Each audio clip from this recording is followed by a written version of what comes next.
and welcome to John and Louise Do Life. Over the next 3 weeks during December, we're going to be looking at some issues that have come up on the news and also things that have been sent to us via email. We're just really going to try and answer as many questions and discuss things between us, give you our point of view on some things. Yeah, looking at the news, also some reviews. I think we've got some reviews coming up of films on TV at Christmas and other things. There's some exciting things that we're going to show you today, actually. Yeah, we've got loads and loads of ideas. We don't know how this is going to work, but hopefully it will. And providing the dog stays out of the lounge, we'll be all right. It doesn't come in and knock everything As long as Billy the Christian dog doesn't come in, we'll be all right. Anyway, welcome to our home. This is our front room. We've got our tree up, and I know it's a bit early and some people are not happy, including our son. But he thinks it's too early for that sort of thing. Yeah. But Shall we do the news? yeah, let's do the news. What's on this week then? I think the most important news is the vaccine, because that's now been approved. I think it was approved today. It was approved this morning, that's what we heard. And so it's going to be started. They're going to start inoculating people, old people's homes, I think, and the elderly I think they're first. the first, yeah. Yeah. So that's really good news. That's a positive step forward. We don't normally get good news like that. Would you have the vaccine? Yes, I am going to have the vaccine. I think providing they've got enough evidence to sort of say that it's safe and it's been tested on lots and lots of people. And I think the government officials are going to be having the vaccine. They've kind of said they're all doing it. So, I think they've got to, haven't they? well, yeah. I don't think there's anything about the vaccine that rings alarm bells. What about you? No. Actually, there's a bit of good news I saw, I think it was yesterday. The Health Secretary said that there would be there are no plans for a vaccine passport. That is really good, because I thought if anything is going to ring alarm bells, that is going to be it. If you don't have the vaccine, then you can't go into shops or you can't sell your stuff. And as soon as you hear that kind of thing... It's a bit dodgy, ding, that ding, one, ding, isn't it? ding, ding, yeah. Alarm bells. I mean, I don't know how they're going to then judge who's had the vaccine and who hasn't, who can come into a pub for a meal and who can't. I don't understand how it's going to work. And actually, I don't think anybody does, including all the government officials. But So, vaccine, good news. Last word on the vaccine. Yeah. Dan Walker. You'll know Dan from BBC Breakfast Television. He's also Christian, actually. He wrote this in a tweet. Today, he wrote this. So far today, we've heard the Health Secretary, the medical regulator, prominent epidemiologists, immunologists and expert all say this vaccine is safe and no corners have been cut. Dave off Twitter says his mate reckons it's well dodgy. And I think that sums it up, doesn't it? Sums it up. Nice one, Dan. Thank you for that. Okay. Second item in news. Shall we do another one? Yes, do it. Debenhams and Arcadia. This is really sad and terrible for the staff right on Christmas. They're going to be losing jobs. But there's another one that's gone today as well. Is there? I can't remember the name of it, but there's a third company. So yesterday it was Topshop, Dorothy Perkins, Selfridges and Burton's. Today it's Debenhams, and there's another shop as well. If I can find it, I'll tell you who it is. But it's another big name going. What I want to know is whatever happened to Bobby's in Exeter? Do you remember Bobby's? No. How old are you? What on earth is Bobby? I miss Woolworths this time of year. Bobby's was where Debenhams was before John Lewis moved in, if you follow my logic, I think. So it was Bobby's, then Debenhams, and now it's John Lewis. Oh, dear me. Bobby's sounds dreadful. No, I think you should bring back, if you're going to bring back a shop, it should be Woolworths. Yes. That is the best, especially at Christmas.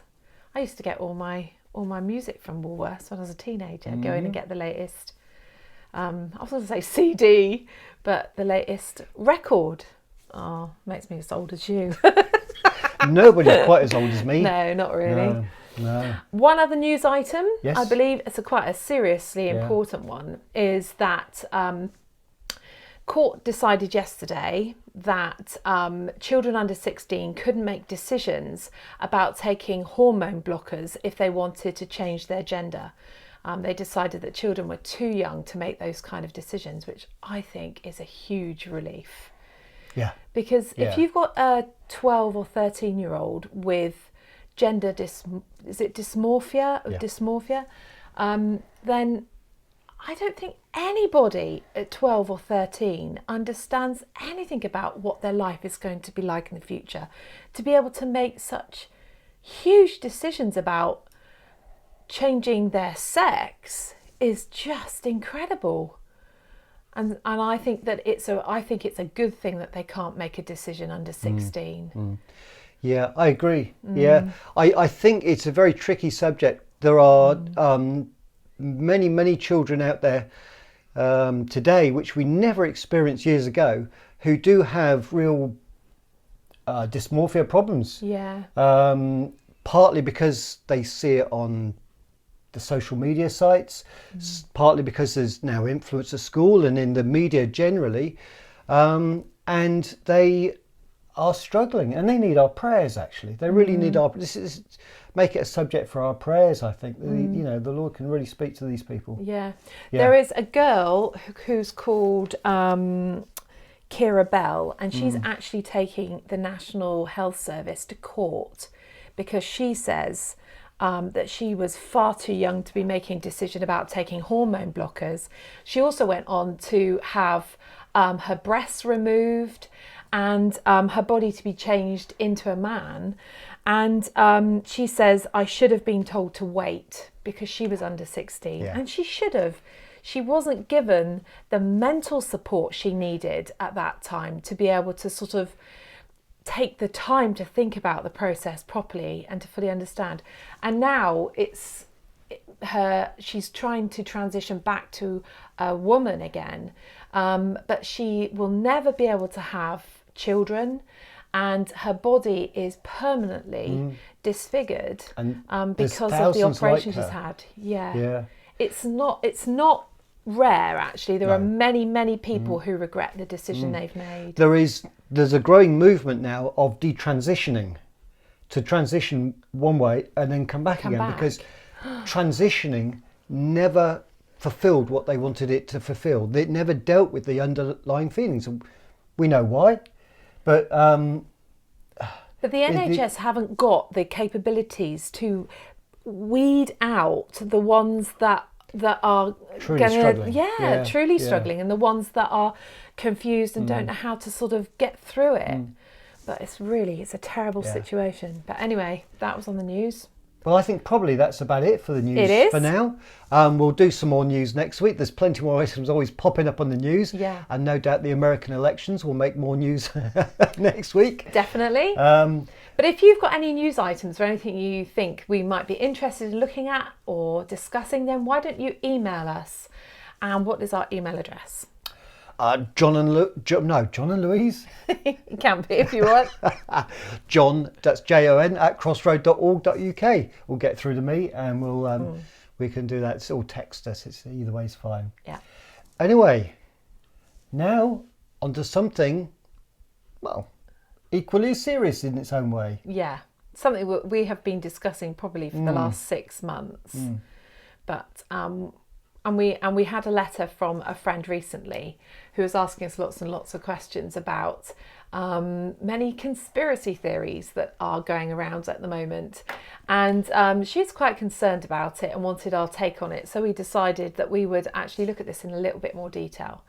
So how have you got on with sort of looking into this? Because it's quite interesting, isn't it? Yeah, it is interesting actually. And this person was saying that they go onto YouTube and they watch one video and then another one and another one and another one, and they sort of, you start taking on board the things that you see, the things that you hear.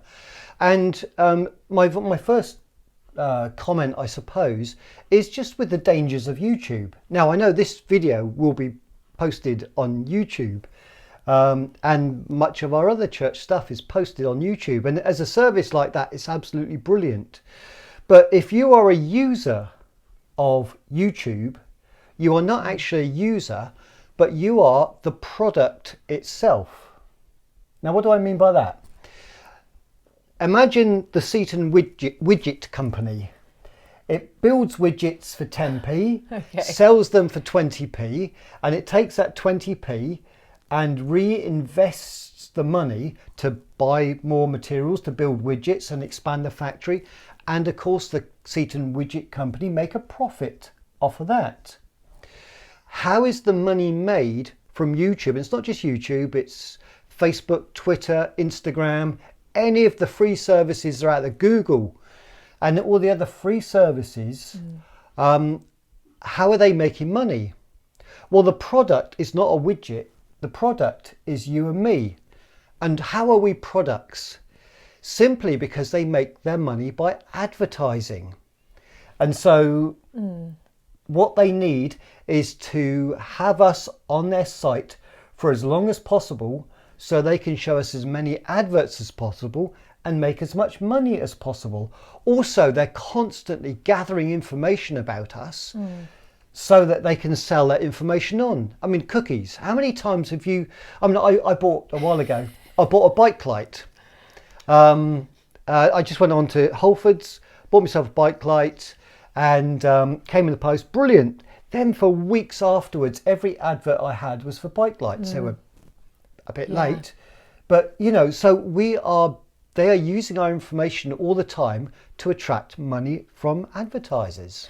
So basically what you're saying is then that if you watch a video which is all about conspiracy theory, some conspiracy theory, and you watch it, it knows that you've watched it. So then it starts suggesting a whole load of similar stuff. Well, and all of a sudden you fall in the YouTube hole and you are then watching one video after another, all on the same stuff. Well, it's slightly worse than that because number one, these days, YouTube doesn't wait for you to click on another video. It feeds you one within 10 seconds. Yeah. It's got another video for you. But also the algorithms of YouTube, they recognize what you're watching and they realize that they need to draw you in a bit further.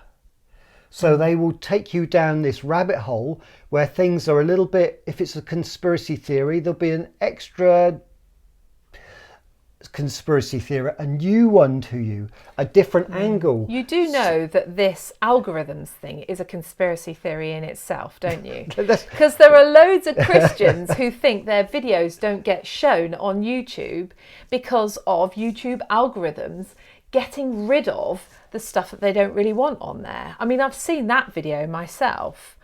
But what are you saying then? What can we do about it? So somebody goes on and watches a conspiracy theory video, they'll get fed another one straight away. And then they'll get fed another one and they get darker and deeper and more serious as time goes on. So you sit down after tea of an evening, there's nothing on television, you sit down, open up YouTube, you start watching one and then another and another and another. And before you know where you've gone, the evening's gone, you've watched all these videos, but also you've taken on all this information and been drawn, and they are quite convincing. You see, every conspiracy theory needs a little bit of truth in there to make it believable. Yeah. You know, if I said the moon was made of cheese, 99.9% of people wouldn't believe me. I mean, there's a Chinese rocket up there at the moment. But if there's an element of truth in something, so like the algorithm, there might be a little bit of truth that Christian we know that videos, it works on algorithms. Yeah, the Christian videos perhaps are sort of not shown as much as the other ones, and it might well be true, but that doesn't mean there's a whole conspiracy by YouTube to get rid of Christians. Not yet anyway. No, I know what you mean though. And I mean, the tricky thing is, as Christians, we know that there's more to this world than the material world. We know there are forces working behind the scenes. We know our battle isn't against flesh and blood, but against powers and authorities and that sort of thing.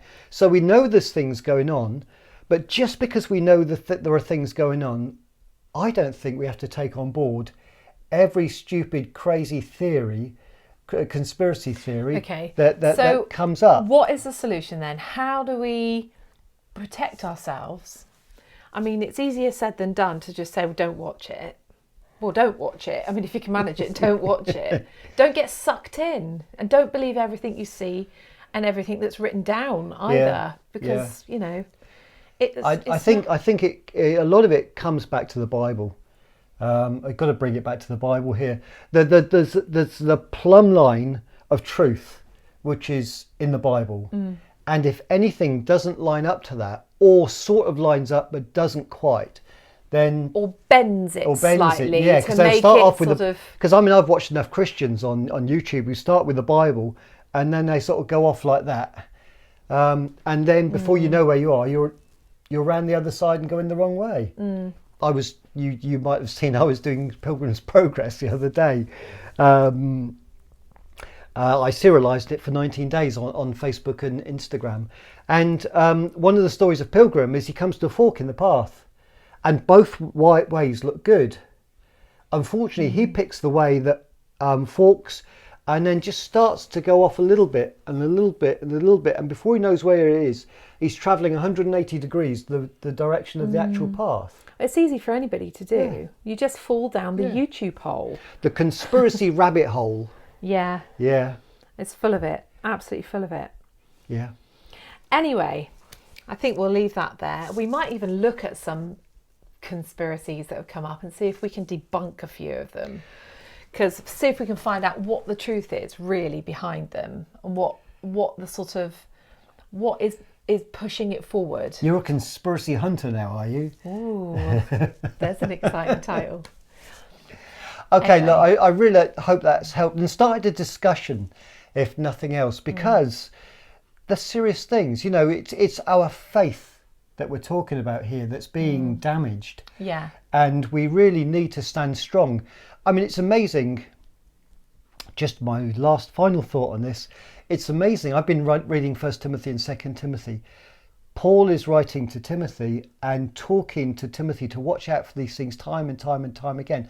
I think I wrote 6 different points in those 2 very short letters where he's warning Timothy about exactly this. Nothing new under the sun, exactly this. No, and Timothy didn't even have social media. No. It's even worse now. Yeah. Yeah. Anyway, we'll stop there. If you've got anything that you want us to look at, just send it in. Email us at john@crossroad.org.uk. And we'll take a look at it. We can't promise to answer everything, but we will do our very best. And now for a review. Yes. We've been looking at the series called The Chosen, and it's been widely advertised all over social media. So that's one of the good things about that. And it's a really interesting series on following Jesus's life. So we've asked Harry and Izzy, who've watched the whole series, if they would give us a review on it and let us know what they think. Plus, we're also going to see if YouTube will let us play the trailer. We're allowed to use the trailer by The Chosen, and so you're going to see the trailer to it as well. That's so right. You've had enough of us. Here it is. Yeah. My son, they've run out of wine.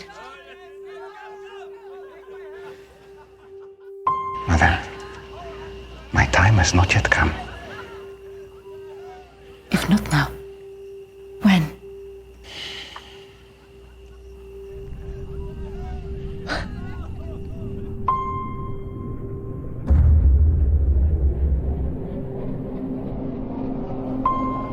I'm ready, Father.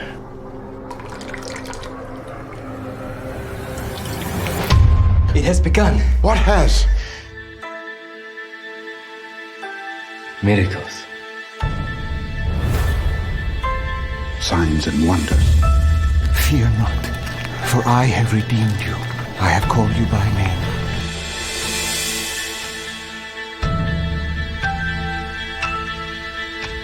You have experienced a miracle, Mary. I saw him. It was incredible. Our Father, Our Father, who art in heaven, who art in heaven, hallowed be thy name. hallowed be thy name. The man has a following. He's a rogue who answers to no one. You asked me before if I knew his name. Now everyone knows his name, and I fear for his safety. Throw this down for a catch. Do you think that impossible things can happen? That overturn the laws of nature? That cannot be explained.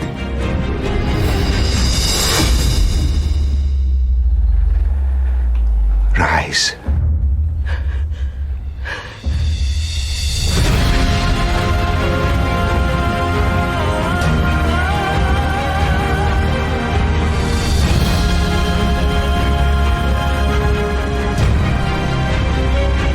Matthew, son of Alphaeus. Yes. This is different. Get used to different.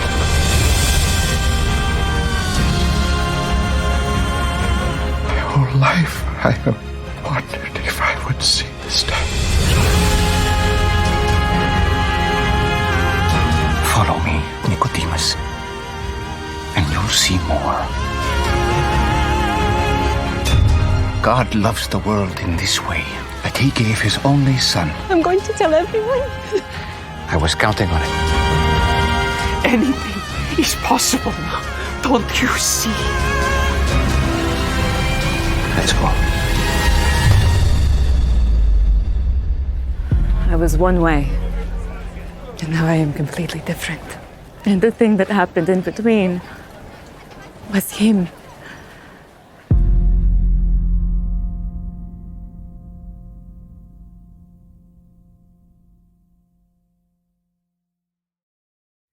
I like the Chosen Bible series because it is something completely different to anything I've seen before, and it really makes you think about sides of Jesus you've probably not considered in the past as well.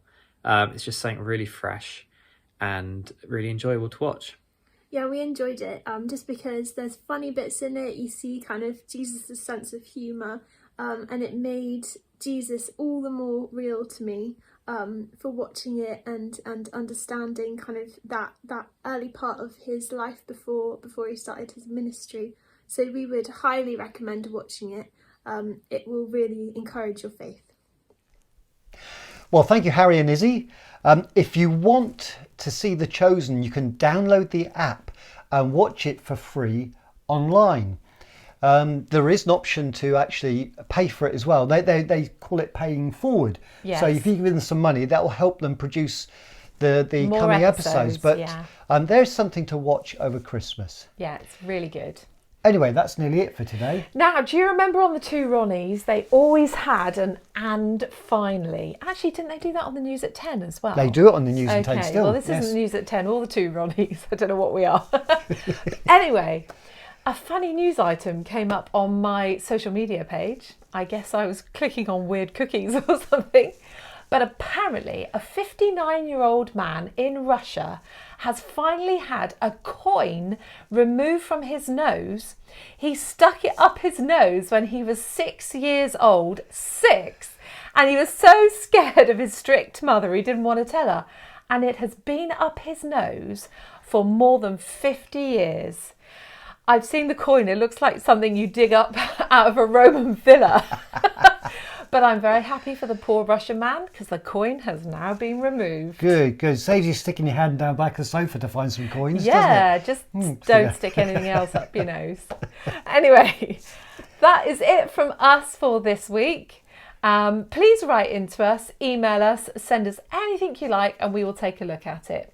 And we will see you next time. We will see you on Sunday as well, of course. We are at church at the moment in the building. So we will see you Sunday, hopefully. And if not, we're online live at 10:30. So we'll see you then. Bye, everyone. Bye.